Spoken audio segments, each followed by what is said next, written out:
So what's up sa inyo mga kababayan? Kamusta kayo? Grabe, napakatagal natin walang upload. Isang buwan din mahigit mga kababayan. Kasi naman itong ating content mga kababayan, camping and adventure na napakagastos mga kababayan.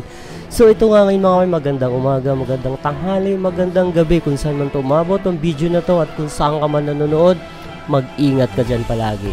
At eto nga mga kababayan, samahan nyo muna ako sa paglipad at paglakbay ng aking DJI Mini 3 drone. At yun, samahan niyo ako. Let's go!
At kung tatanungin nyo mga kababayan kung saan lugar to, ito po ay sa San Pedro Laguna, Upper Village.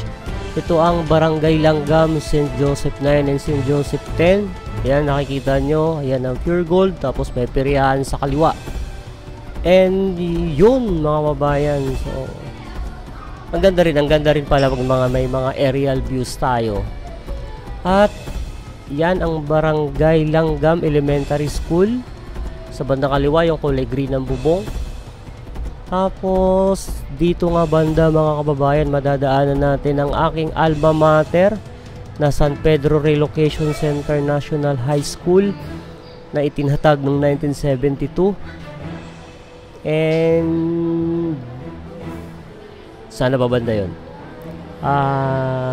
Yun, malapit na siya. Okay, pasensya na mga kababayan.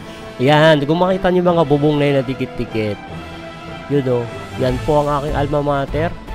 Diyan po ako nag-aral, pero first year hanggang third year lang kasi yan ang annex campus that was before, kasi nalipat.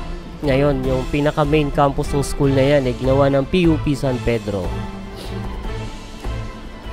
So patuloy lang tayo sa ating paglalakbay.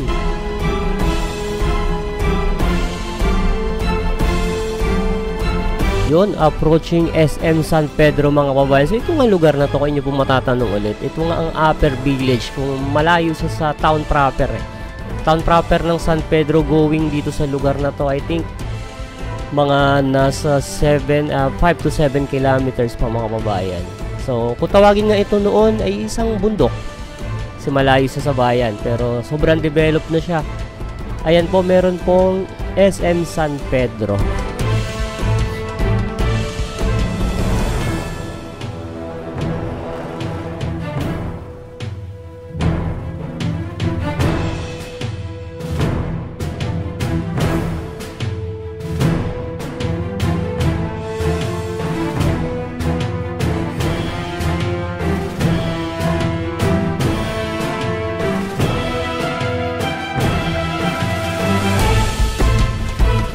Yan po mga kababayan, kung makita nyo yung construction site na yan, na may mga building na tinayo, yan po yung Bliss na ginagawa dito sa lugar namin na to, sa Upper Village. Dati po yung lugar na yan o yung area na yan mga kababayan, dati pong manggahan at kawayanan yan. So, kasabay nga ng pag-develop o pag-unlad ng isang lugar ay pag-init naman ng klima. So, yung Bliss na yan mga kababayan ay sakop siya ng Barangay Bagong Silang, Barangay United Bayanihan, Riverside, at Nara. So, ayan sa ating aerial view, makikita natin halos tapat po siya ng SM San Pedro. So, ang ganda rin talaga mo pag may mga aerial views ka. Kasi ganito na di-determine mo o nakikita mo yung kabuuan sa top view.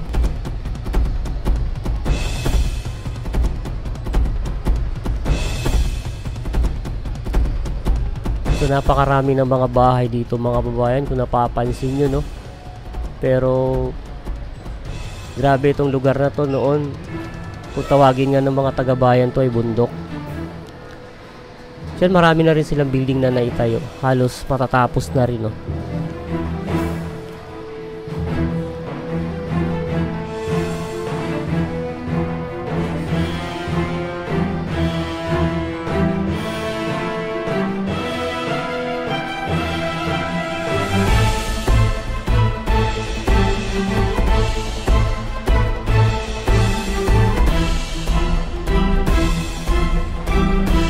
At yan, lalagpasan natin ang bubong ng SM San Pedro. Kung makikita nyo yung may security bank na bubong at may mga katabing building, yan po ang Laguna Resettlement Elementary School na mas luma pa kaysa sa school kung saan ako graduate ng high school.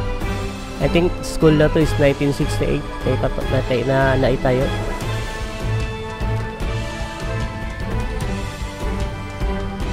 Yun, yung building na yun yung ginagawa mga kababayan. Dyan po ang magtatayo. Dyan po maitatayo ang 24 fitness gym.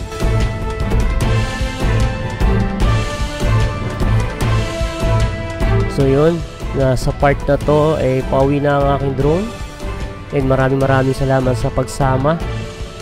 And yun, isang like and subscribe lang. At pakishare naman tong video na to mga kababayan para naman mapagpatuloy ko yung camping ko. Parang awa nyo na po. Pakishare and like, subscribe. Maraming salamat sa inyo. Sana nag-enjoy kayo sa aking paglalakbay. God bless po mga kababayan, lalo po sa mga kababayan nating OFW. Mag-ingat po kayong palagi. At ito po lagi kong sinasabi, napakaikli lang ng buhay. Piliin po natin maging masaya araw-araw.